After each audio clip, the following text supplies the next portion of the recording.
Hey there guys, I am SonicGhost and welcome to Let's Play Super Mario Bros.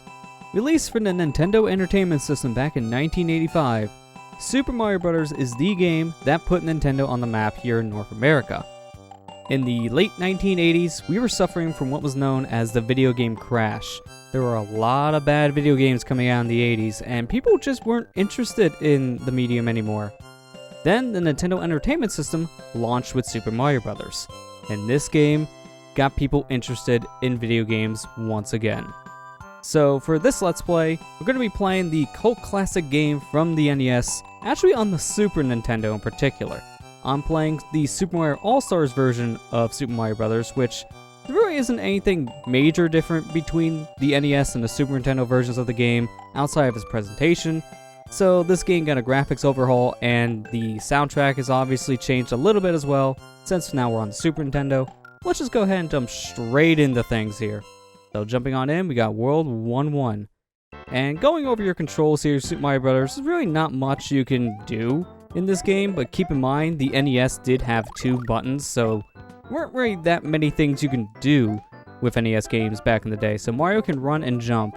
And for the most part, that's really all he can do unless you get yourself some power-ups. So our first power-up was the mushroom, which just made us grow bigger, so then we can take an extra hit. And then we collected ourselves a fire flower, which is our second level of power-up. We can only get that if we have a mushroom in our system. And getting ourselves a fire flower will allow us now to shoot out fireballs from our hands, which is our way of attacking enemies as well. You can either jump on enemies or attack them with the fire. And that's for the most part it. So Mario's controls are very basic, but at the same time, this is the first game in the Super Mario Bros. Series, but this was not Mario's first outing. Mario did have a couple other games before this, but this was the first game that had the Super Mario branding on top of it.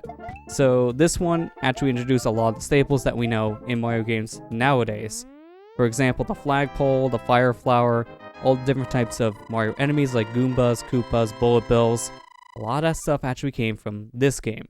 Super Mario Bros. Was very revolutionary, and it just has so much stuff that Nintendo still uses to this day. And a lot of games, they like to reference Super Mario Bros. A lot. So, going right into our next level here, 1-2, this is our first underground level. And this is a theme they use a lot as well in a lot of the modern games. Just basically go down a pipe, which is another staple of the series, and then you are taken down into an underground cavern. There's a lot for us to grab here, a lot of blocks for us to smash. If we weren't big right now, if we were in a small state, we couldn't actually grab anything from these blocks. We couldn't actually destroy anything here. So it's a good thing we're big, because now we can destroy these things pretty easily. So, doing so, we can go ahead and get ourselves some extra power-ups. Like we can get ourselves another fire flower for some points. And then we can also break apart the ceiling here. And then we can use this to run across the top of the stage. This is actually a thing a lot of people like to do in the original Mario Bros. I'm not going to be doing it here though, because I kind of want to show off the rest of the level, so we're just going to stick to the floor here instead of going on top. I want to be very careful here not to fall off. And one of these, yes, this is the one. That does have a power, but it's kind of hard for me to get to. So I have to get a running start to actually reach the fire flower. That's the thing with Mario's jump. You can actually get the higher ledges if you do a running jump, because by default, Mario's base speed isn't enough for him to get a high enough jump to reach certain blocks. But if you get a running start, then you go ahead and actually reach those said blocks. So momentum is key in this game. But now we're moving on to our next stage here, 1-3. And in this stage, there's a lot of careful platforming we need to go ahead and do here. So we're just going to take things a little slow. It's a good thing we do have the fire flower, because that does allow us to take out some enemies a lot easier here. So instead of jumping on Goombas, I could just shoot them from a distance. Same for any Koopas. So I can get rid of any kind of enemies here that could be in my way. So speaking of which, one of those I did shoot down was called a Paratroopa. And it's basically a Koopa but with wings instead. And there's multiple different versions of enemies in the series. You have 2 different types of Koopas you'll see in the game, a green-shelled Koopa and red-shelled Koopas. The only real difference between the two is that green-shell Koopas will actually walk off ledges, while the red shell ones will turn around before they get to the end. So, there's one type that'll actually go ahead and kill themselves, and the other ones, they'll stay in the level for a lot longer, but they're still easy enough to kill. You just jump on them, or just use a fire flower, and that's pretty much it. So now we're into 1-4, and this is our first fortress level. Every 4th level is going to be a fortress in this game. So 1-4 here is the final level of World 1, and it's a fortress. So we're actually nearing the end already. We're getting to Bowser. And that's the big goal of this. We want to get to Bowser because the plot of this game is that Princess Peach was kidnapped. But if I actually go ahead and shoot this Bowser, as you just noticed there, that wasn't really Bowser. That was actually a Goomba that fell down when we attacked it. So that's the big thing about this game. We're trying to find the real Bowser because the one in this fortress, it was a fake. And it was really here just to basically distract us. But we did save a Toad, which is one of the inhabitants of the Mushroom Kingdom. So I should go ahead and mention that pretty much all the stuff I'll say related to this game's story, you pretty much had to read from the instruction manual, and not everything back in the day instruction manuals were accurate. So some of this detail we know now more because of just how old this game is at this point. So we know more about this stuff because of how long it's been and all the different games that, came later in the history, kind of clarifying a little bit of things. But one of the major things in the manual I just laugh at looking back at it today, that technically all these blocks are toads. Bowser just transformed all the toads into blocks that we're hitting. So when you think about that, that's pretty morbid. Just killing every single one of these toads to destroy a block. I don't really think that's how it actually works in the timeline of this game, but just thinking about that is just really morbid.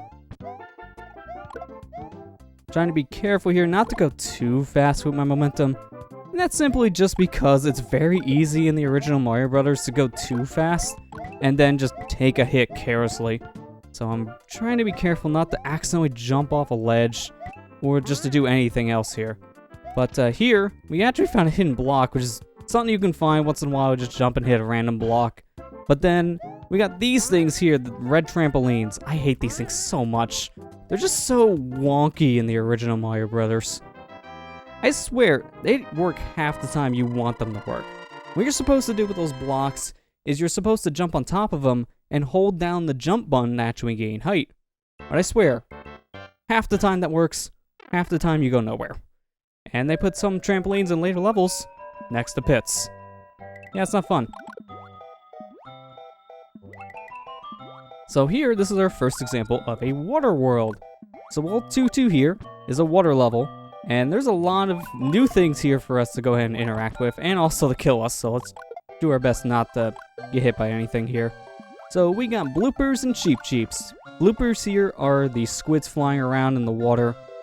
I actually say flying for a reason, because if you played Super Mario Maker on the Wii U, then you know what I'm meaning there. You can put bloopers anywhere in that game and just kind of fly around. They don't really swim. It's horrifying.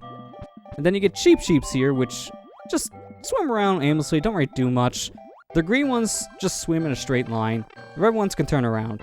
So be careful not to get hit by the red ones especially, because those ones can kind of bait you in a false sense of security, thinking that you're safe, and then they turn around and chase you. Yeah, be careful of that. Honestly, the worst enemy in any of the water levels in this game are the bloopers, because they just move around very quickly, so it's hard to judge where they're going sometimes, so just be very careful with them. But here in 2-3, this is a bridge level, and for some odd reason, we have cheep cheeps flying out from whatever's below us, and they can just appear in front of you like that one did. I didn't really have much time to react. Cheep cheeps in this level kind of spawn a little bit randomly, I'm not gonna lie. For the most part, I do have a set pattern. As you can see, I'm running ahead, and certain ones will jump up. But I swear, sometimes I just run to one that shouldn't be going left, and it's suddenly going left. So, yeah, just be paying attention to this level. It's very easy to get clipped by a cheep cheep. How cheap, so they say. They just set themselves up for these puns. It's a little too easy, if you ask me. Thought for a second I didn't hold down the jump button long enough there, so I was going to fall in the pit. I don't want to do that. That won't be fun. Let me get a running start here so I can actually jump on the flagpole. I actually want to try to jump as high as I can onto the flagpoles, because the higher you are on top of said flagpole, the more points that you get. So in this case, hitting the very top of the flagpole is going to give me 5,000 points. So I kind of want to get the 5,000 whenever I can. Here I'm going to go ahead and grab myself a fire flower, and let's be very careful not to get hit by these fireballs coming out of the... Well, I almost said water for some reason, but no. This is not water, this is lava. It could be hot water, for all I know. I mean, back in the NES days, you can kind of let your imagination just take it to weird places like that. The NES days, you kind of had to just use your imagination to say what the stuff was. Because some games weren't really that well detailed. This game, you can tell if that's lava or not, but others, yeah, not really. So there was another fake Bowser, and this is another Toad saved. With the Fire Flower, these levels could be really simple. But there you go. That's 2 worlds down. And I think with that, I'm actually going to go ahead and end the episode here. Next time on Let's Play Super Mario Bros., we'll continue on into World 3-1. I'll see you guys next time.